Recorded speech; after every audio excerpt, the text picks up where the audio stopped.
Dear listeners, due to the circumstances in which we are right now, this episode is going to start slightly different.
Thank you very much for listening.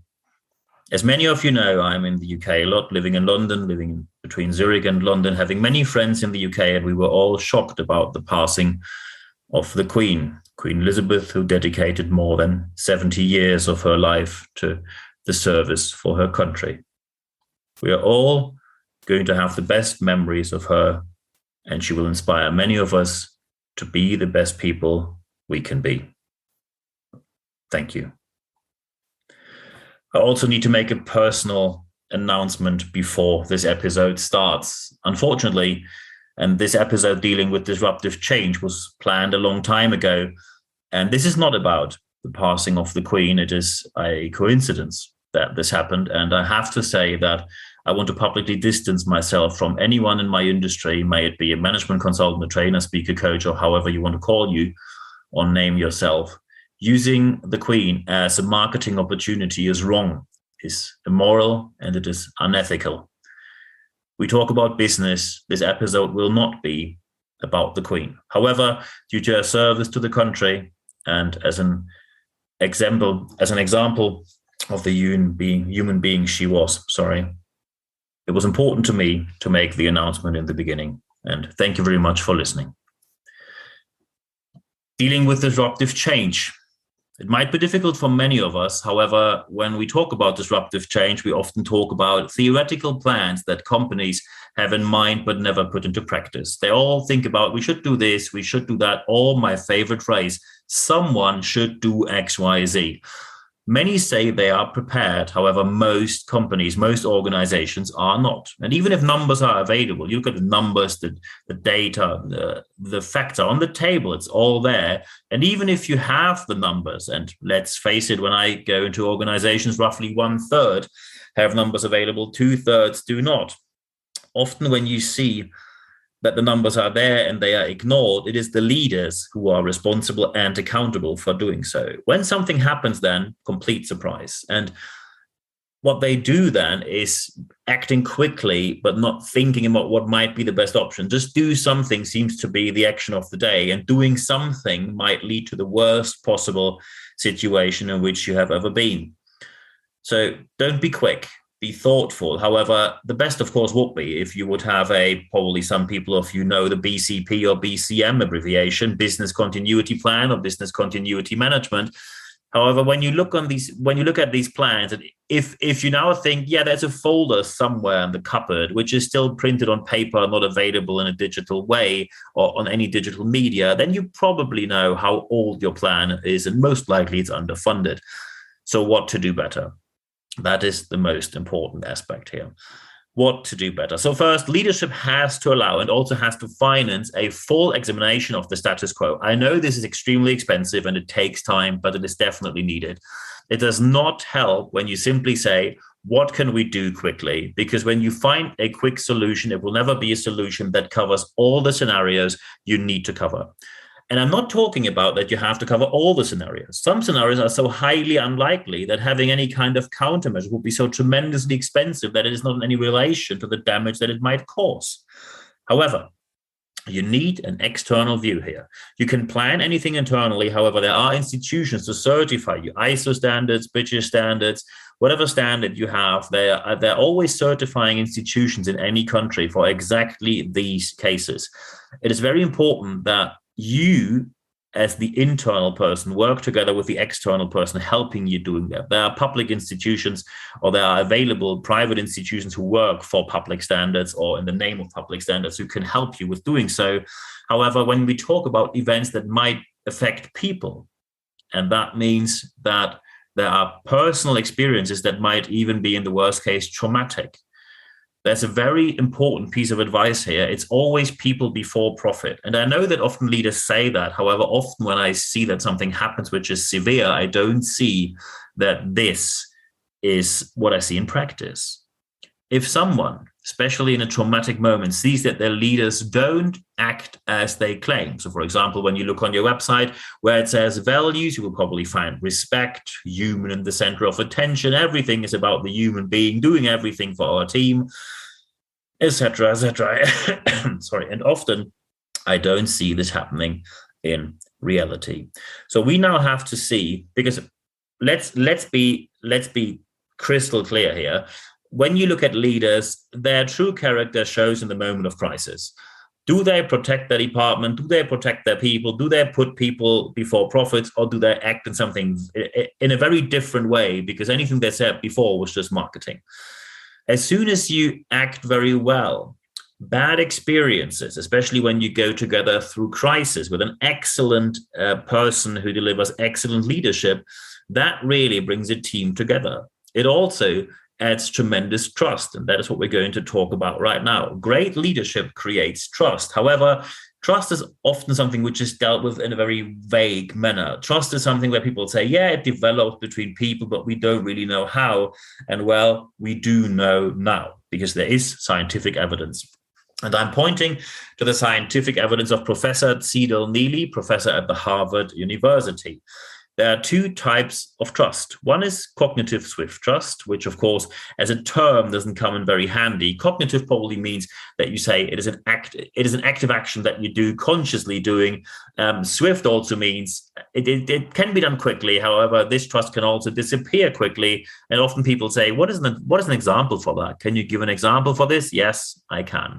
I'll give you an example. Let's say someone tells you in your department you get 2 people working for you in, let's say, 4 weeks. Let's say 1st of October. October 1st, they're going to start in your department. You are very happy. And then you hear, yes, we're going to have Jane Smith and Peter Jones. They are going to start working at your department. And then, of course, you can simply wait until they're there. However, that's not what people do. What people do is they go on LinkedIn, social media, Facebook, Instagram. They try to find out who that person is.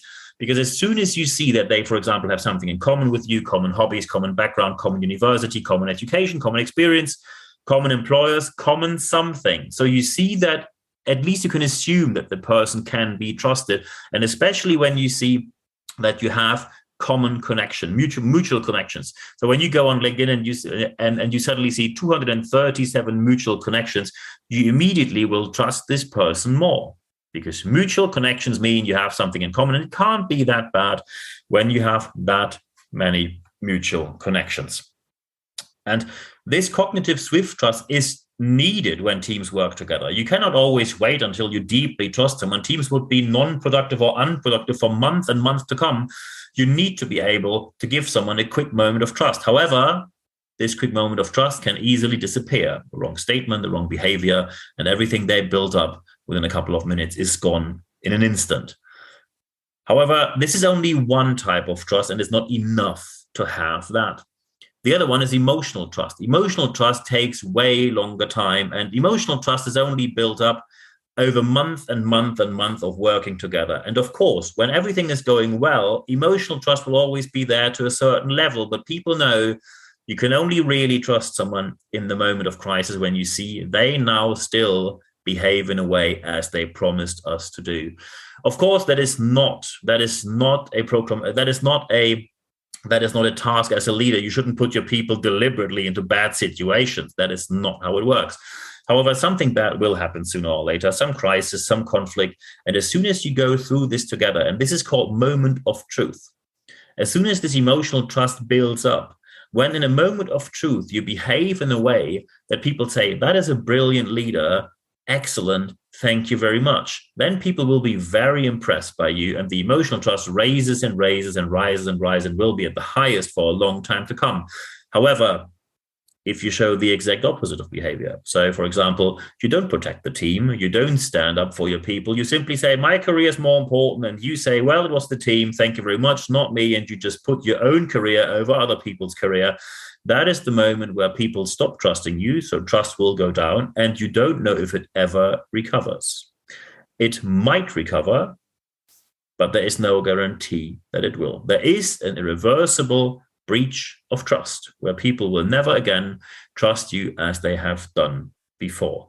And when you now say, which is perfectly fine, when you say, hey, I think we're not doing that well here, that is perfectly fine, and there's nothing wrong with that.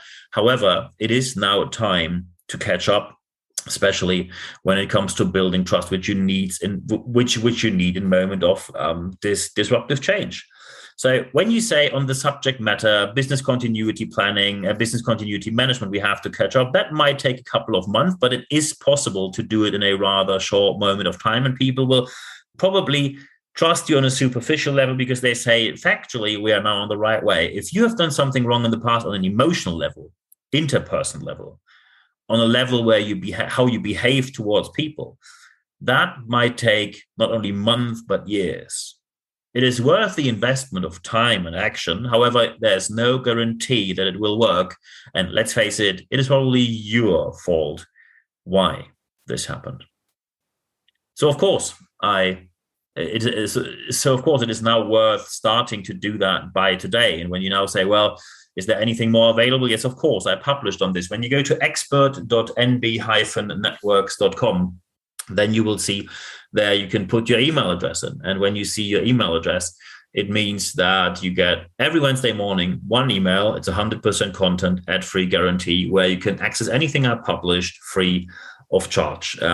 Very important here, it is 100% content, ad-free guarantee. However, I very much every week I receive emails where people say, hey, I found your article somewhere, but there's a paywall and I don't want to pay. Well, there are articles behind a paywall. That's absolutely correct. However, when you want to have them for free, just go to expert.nb-networks.com and put in your email address there. Once per week, just one email, 100% content and ad-free guarantee. And there is a free access in every email every Wednesday morning. And of course, when you now say, hey, I have a question here, Niels, can we just chat? Yes, of course we can. Of course we can. nb@nb-networks.com. Just drop me an email and then we can agree where we're going to have a call or we're going to exchange emails, whatever you prefer. When you say, hey, I got something very specific, we need training, speaking, coaching, consulting, or mentoring, we need project interim management, or we need to host an event, we need a host for an event or someone who speaks there, happy to do that as well. But we could also just chat about what you like to chat about. The most important aspect now is to apply what you heard in this podcast, because only when you apply what you heard so far, then you will see the change that you want to see in your organization. This podcast, as it started, will also end slightly different. At the end of this podcast, there's only one thing for me left to say. Thank you very much for your time.